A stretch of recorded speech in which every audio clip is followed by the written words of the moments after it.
Alright, so today we're going to be looking at parametrics because we did like a thing on functions, and now I think it's time we do some parametrics, the superior method. I don't know if I've already done this before, but you know, we're doing it now. So, to begin with, what is a parametric? Well, basically, it's like if you plot a point, but not just one point. Let's say, 2 points, or 3 points. But more than that, a parametric is like, what if we plot a range of points? So what if we plot, so with this, right, they're obviously going to be in a straight line because we're changing the x as much as we're changing the y each time.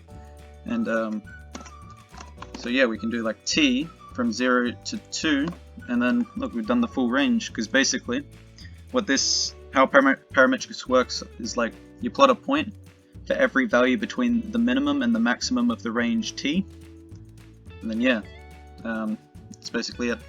So obviously you can do a lot more than just like straight lines, like think about a function, right? Like if you take an x value, you're just going to have that basic number, and then with the function you're going to have like it's substituted into the function. So say the function is like x squared minus 2x, I don't know. If you're finding points in that function, you're subbing in the x value, we're going to say t, and then you're subbing in the f function with like the substituting x in for the function, or t in this case. Hope that's a good enough explanation. Anyway, yeah, basically with that you then made a parametric version of the function, and you can control the ranges a lot nicer like that. You don't have to use the little curly braces, x is greater than 0, which should do that, see? Anyway, back to parametrics. There's a lot more you can do than just lines and functions as well, though, obviously, right? You can do curves, or you can do more fancy curves, like circles are done like so, which is, if you know your unit circle, pretty intuitive.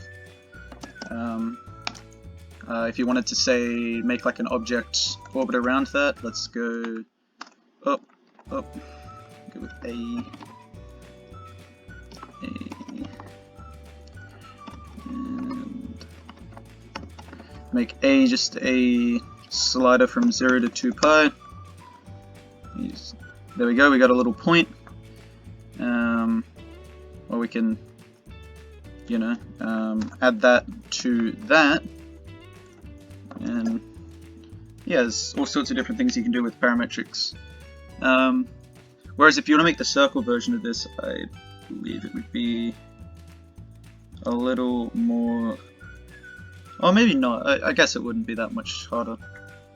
I'll just make it now just to have a look-see, cos A squared plus y, y minus sine A, whole thing squared equals 1, 4. Actually no, let's go with the 1, but then put 4 is here. Yeah, okay, so not that much. I don't know. I prefer to use parametrics, so yeah, that's what you do. But you can also just do like points. You don't have to put the t's in the individual x and y parts of the point. Obviously, when I do this little thing here, points like this is the x value of that point, this is the y value. Let's say we have the point A equals 2, 2. And then point B equals like, let's animate these a bit, A and A squared. So that, we might make this one A and sine A.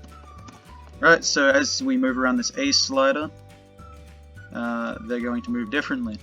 And you can use parametrics with this, so I can, do the basic thing I like to do a lot, I think, where it's, just connecting the 2 points using this little formula here. So it's basically just the difference of the 2 times the whole difference by t, and then just add the one that's like the negative, the one that's being subtracted. Yeah. I don't really know what more else to say about parametrics, so yeah, that should just be it. Yeah.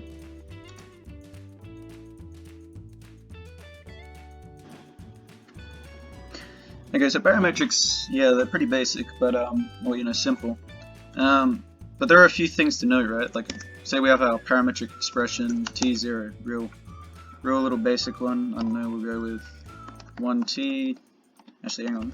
Do a bit of listing here. So we will go with like 0 and 1, and then this one will also be 0 and 1. And we got ourselves a little box.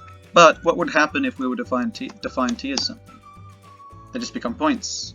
So do not define t if you're going to be using parametrics.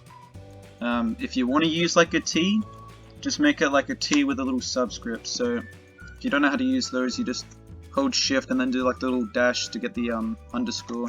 You do the underscore and then you're in like the little subscript thing, you do a little subscript, and boom, it's no longer t, it's no longer contradicting our little range definition that's used in each expression. So